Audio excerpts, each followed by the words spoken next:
کشمنچو در بیابان بودن و در شهرها تاجیکا بودن. کشمنچو در بیابان، در شهرها تاجیک، نه که بین و علاقه بود.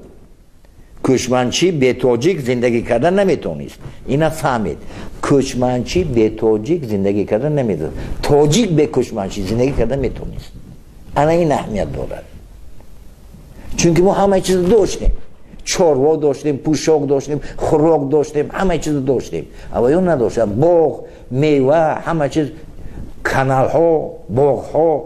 کشمنچی چی؟ دشت خالی. مثلا زمستان در جنوب، تابستان میرفتن شمال. همین کجایی که رمه میرفت، ای قفای رمه، کجایی که علف میگشتن. زندگی باید گوسفند بود، رمه، برانی. کک وحشی، здоровый وحشی بران میگفتن. سلام که میکردن میگفتن که سلامتی گوسفند شما چی خیر؟ سلامتی باید نپرسن، رمه را میگفت سلامتی رمه چی خیر؟ کشمنچی ده.